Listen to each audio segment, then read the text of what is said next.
Bracket picks. These are official picks from the Sheet of Integrity filled out during the selection show on Sunday.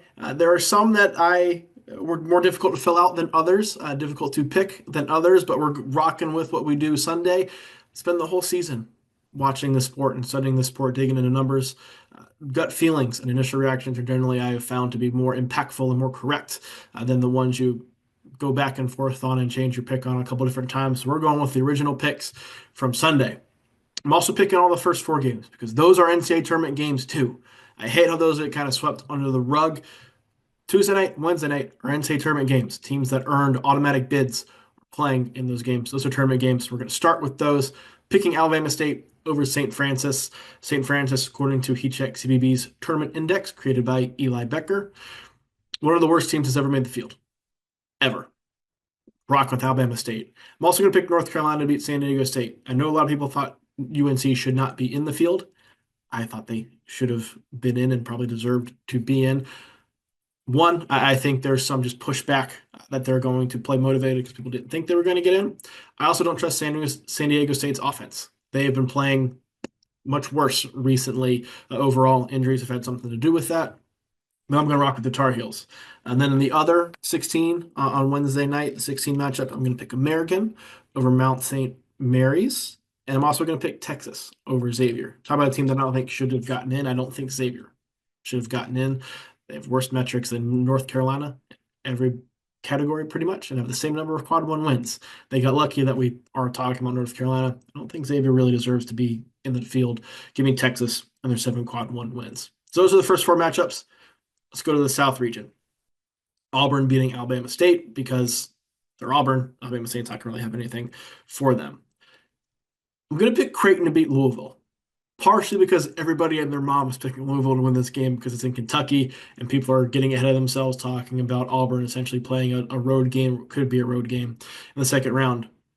Creighton's really good. And we've kind of underestimate how good Creighton is. I think we've kind of written them off mentally and publicly since they lost Pop Isaacs. But this is a team that finished second in the Big East, went to the Big East championship game, pushed St. John's to the limit in that game. They've handled their business pretty much everywhere along the way. I'm going to rock with the Blue Jays in that game. I am going to be one of those people too in the next matchup down to pick UC San Diego to beat Michigan.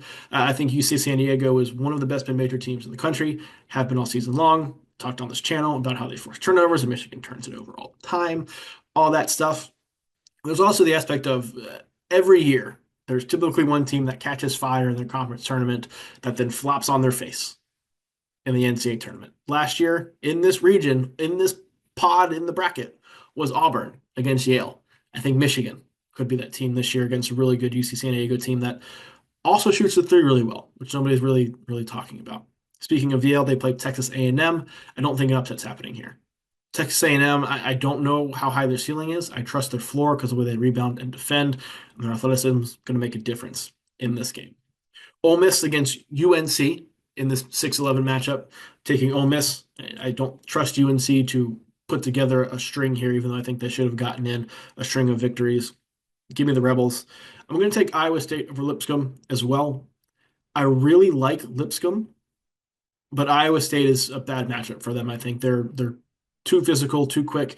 Even without Keyshawn Gilbert, the defense that they play, Curtis Jones, what he provides offensively, and what Milan Momcilovic does now that he's healthy.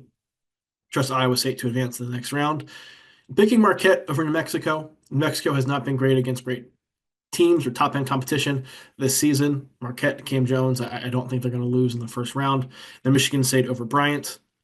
Michigan State's floor is incredibly high. People like Bryant because of their size, but there's a reason they're a 15 seed. I'm going Michigan State in that matchup. Second round, Auburn over Creighton. I think Kalkbrenner could provide some issues for Auburn and Janai Broome, but I trust Auburn everywhere else more than I trust Creighton. A&M over UC San Diego, simply because, again, rebounding, defense. When they play with their hair on fire, like I expect them to in this game, they're tough to beat. Also, this is a team that is incredibly experienced, almost knocked off Houston last year in the NCAA tournament, I believe. Believe that was last year, the Jamal Shead injury game. Yeah, they want to make a second weekend. I think they do that in this game. I'm going to take Iowa State to beat Ole Miss. I know the Keyshawn Gilbert injury stinks, but Chris Beard and Ole Miss have not been consistent against quad one teams this season. They play similar ways. Defense first, want to be tough, physical. I'm going to take Iowa State in that matchup every single time, unless we get one of these one or two seeds that are also play the same kind of way. You cannot beat Iowa State playing Iowa State's way with Ole Miss's talent level, I think. So give me Iowa State to the Sweet 16. I'm going to pick Michigan State over Marquette. The backcourt of the Spartans, simply too good, and they're too consistent across the board, especially with Jace Richardson, the way he's been playing. So give me Michigan State in the Sweet 16. That puts them and Iowa State in that bottom matchup in the Sweet 16. I'm going to go with Michigan State. I think this is where the Keyshawn Gilbert injury really hurts the Cyclones. So Michigan State is going to go to the Elite Eight to face Auburn, who I have beating Texas A&M. A&M just beat Auburn. I thought about A&M winning again because Auburn, they've lost through the last four games, close the regular season, and have lost the rebounding battle in all three of those games. That's a big reason why they have lost those games. A&M is the best rebounding team in the country. I do think there is some upset potential here. I just don't trust A&M to beat Auburn two times in a row. So we're going to rock with Auburn, but I do think Michigan State beats Auburn. Another great rebounding team that can kind of expose that issue for the Tigers in a big spot. Jace Richardson. I've compared this Michigan State team to the 2009 Michigan State team that made the national championship. This feels very much like that. This feels like the 2019 team that made the Final Four as well, beating a Duke team in the Elite Eight. This could give off similar vibes. Michigan State is my team coming out of the South region, making the Final Four. We move to the East, which is Duke's region, and I think it is Duke's region to win. I have them beating American. I have Mississippi State beating Baylor. I think this has the potential to be one of the closer games of the first round because both these teams are so inconsistent, but Baylor does not, I think, pose the defense to take advantage of Mississippi State's inconsistent outside shooting. So I have Mississippi State advancing. Oregon over Liberty. People don't seem to trust Oregon. Quite frankly, I don't know why because of the way they've been playing down the stretch. The game is close. Jackson Shelstad is the most clutch player in the country. He's who I want. Take Oregon. Take Arizona over Akron. Akron's a really good offense. You're not going to out-offense Arizona when your talent level is worse than Arizona. Give me Arizona. I'm going to take BYU over VCU as well. This is a popular upset spot because of the way VCU plays defense and just the VCU name. VCU has been terrible against good teams this year. When they played like quad one, quad two games, they're about 500. They're not anything special. BYU was red hot. The way they're shooting the ball, give me BYU to the next round. I'm going to take Wisconsin over Montana as well. Just a better team, quite frankly. Vanderbilt over St. Mary's. This is the only lower seed I have winning a game in this region, and I think it's because, or only double-digit seed, excuse me, I have winning a game in this region. I don't trust St. Mary's offense in a one-game tournament sample size like this. We saw it last year. We see it consistently. They don't create anything out of structure. And so when you need to make a play, when the offense breaks down in the half court, St. Mary's doesn't have anybody who can do it. There's a reason they've only made the Sweet 16 one time in the 10 previous NCAA tournament appearances under Randy Bennett. That's the big reason why. Take Vanderbilt in this game, who has experience winning big games in the SEC. I'm going to take Alabama to advance as well. Grant Nelson's injury is not as bad as it appeared to be or was feared to be. Thank goodness. Crimson Tide advance. Second round, Vandy and Bama are going to go back up. I'm going to take Bama to win that game. Just a better team. A better team, quite frankly. BYU Wisconsin is going to be very interesting and very fun if we get that matchup. A very high-profile offensive game. We have seen BYU win a lot of shootouts this season. We have seen Wisconsin kind of struggle defensively to slow teams that play that kind of style. Give me BYU to advance to the Sweet 16. Oregon and Arizona, classic Pac-12 matchup here. I'll take Oregon as well. Arizona has always, to me, not met the moment against the best teams on their schedule this season. Front court has been lacking. I think Nate Biddle could have a big game for Oregon. And again, Jackson Shelstad. I think he makes the big plays late more so than Caleb Love and robs us of another matchup between Caleb Love and Duke. Because I do have Duke beating Mississippi State. That puts Duke and Oregon in that first Sweet 16 matchup. I'm going to take Duke because they're a juggernaut. At this point, Cooper Flagg is going to be 100% healthy. I think they win that game. And then I'm going to take BYU over Alabama. Alabama's defense has been not very good. this season, and their shooting has been very poor, quite frankly. Dion and I have talked about this on the channel. They shoot a ton of threes, but they shoot an awful percentage from three. I'm going to take the team that is red hot since mid-January, is playing like a top five team in the country. Going back even further, they're playing like a top 10 team in the country over the last 2 months or so. I think that puts them in the Elite Eight with Duke.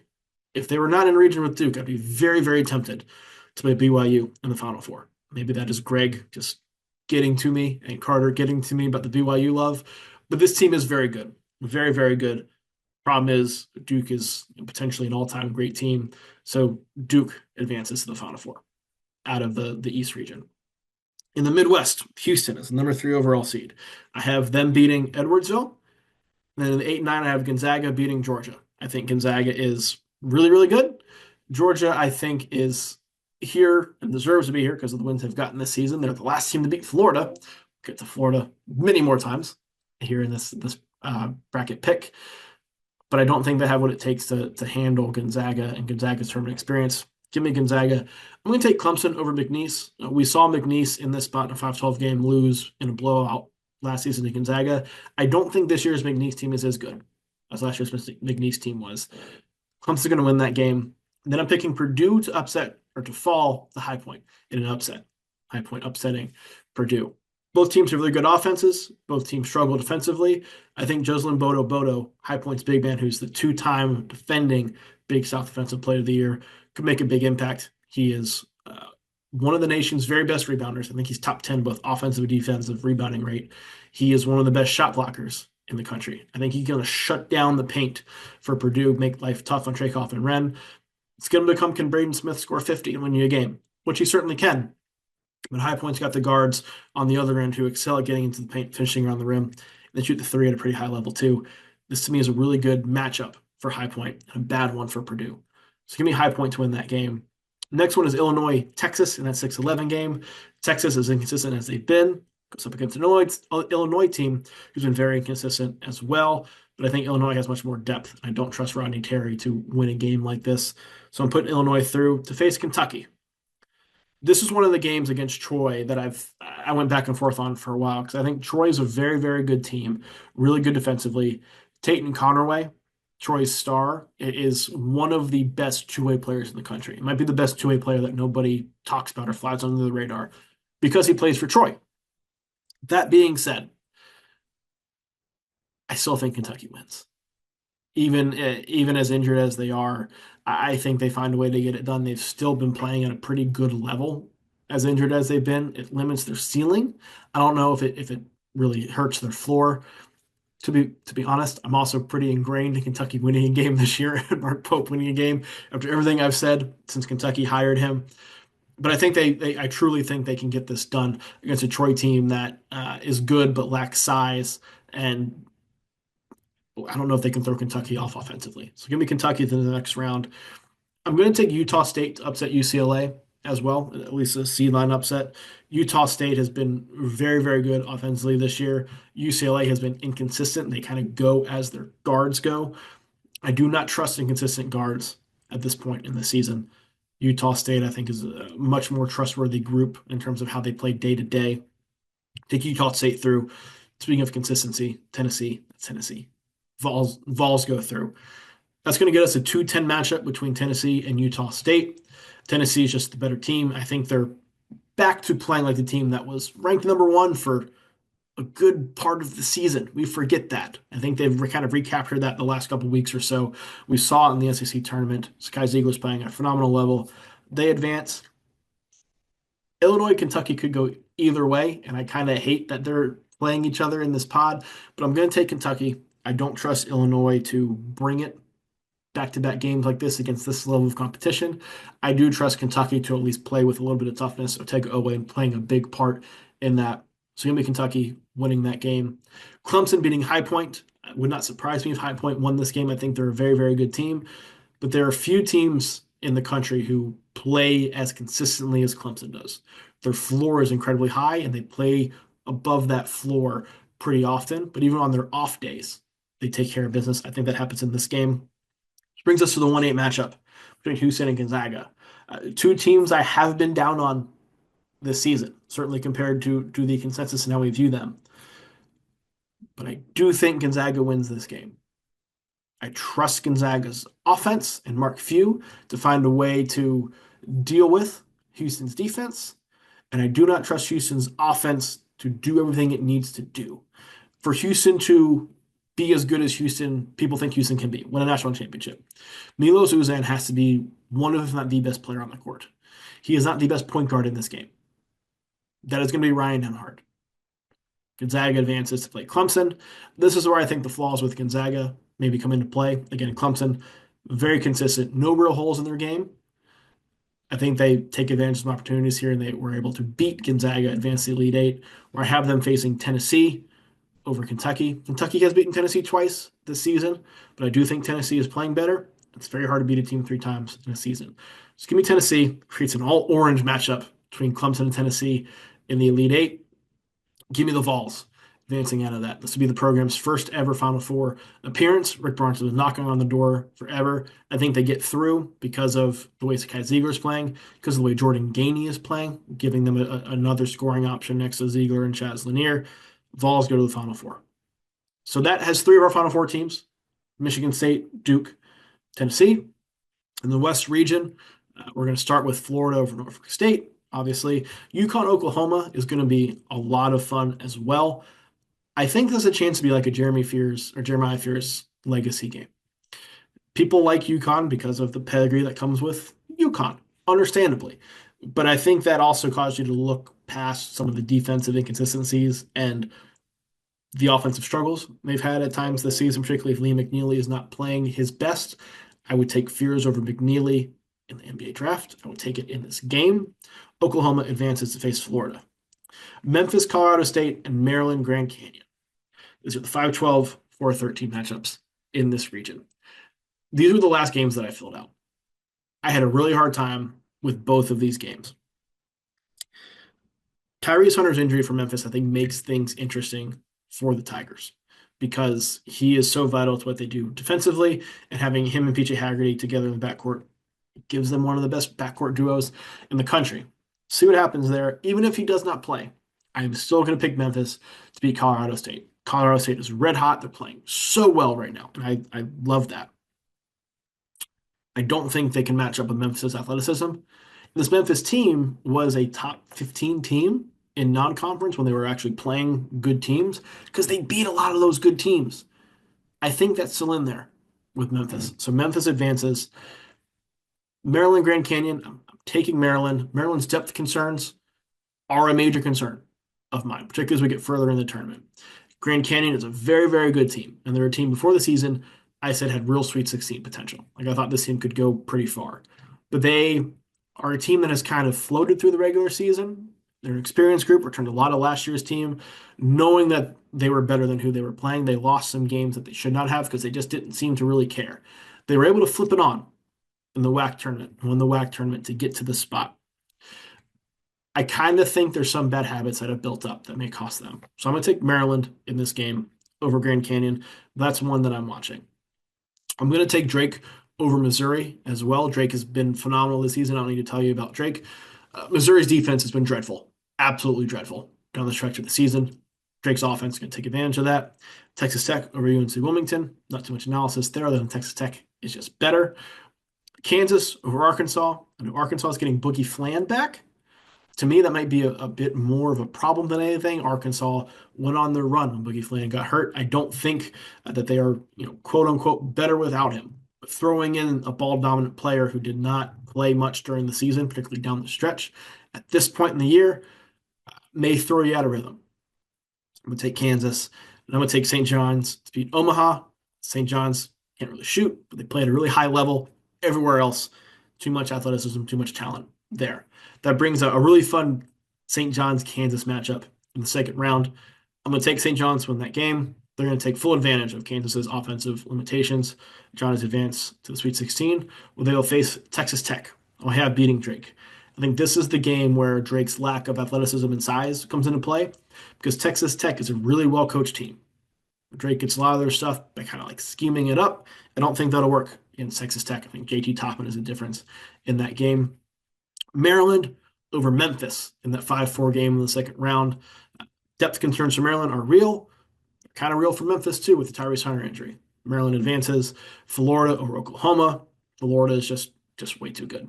Just way too good. I have Florida beating Maryland in the Sweet 16 as well for that reason. And then I have St. John's beating Texas Tech. Two teams that like to play a more gritty style. I'm going to trust Rick Pitino at this point. Which brings us to Florida St. John's in the Elite Eight, which should be an incredibly fun game, high profile game. Rick Pitino is going to have his team ready to play. I have not seen a team this season be as dominant as Florida has been the last like 2 months of the year. They have the best guard trio in the country. I think I would take them over St. John's backcourt. I would certainly take Florida's front court. Those four guys, particularly Alex Condon, over St. John's. I know Subi Ejiofor has been good, but Florida's got the size to, I think, dominate St. John's up front, make things hard for them in the paint. Florida advances as that last Final Four team. We get to the Final Four, San Antonio. I have Florida beating Michigan State. Again, I think this is just where Michigan State's ceiling is not as high as Florida's, and Florida's been playing to their ceiling far more often than not. Duke over Tennessee, and then we have the two best teams in the country, Florida and Duke, facing off in the national championship game. I think this is a coin flip. Would not surprise me if Cooper Flag goes nuts in the second half and wins this game for Duke.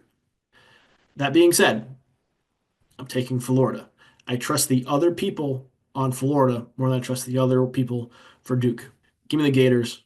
Todd Golden's cutting down the nets. I know it's become a popular pick. I had a video on the Sabres Media YouTube channel saying that Florida was going to be my pick, I think on February 1st. It was scrubbed in the YouTube fiasco that we had here on the channel. But there's a tweet you can find, and I will send it to you if you ask. Florida Gators win the national championship. It's become a popular pick, but I got to stick firm to something I've been saying for the last 2 months.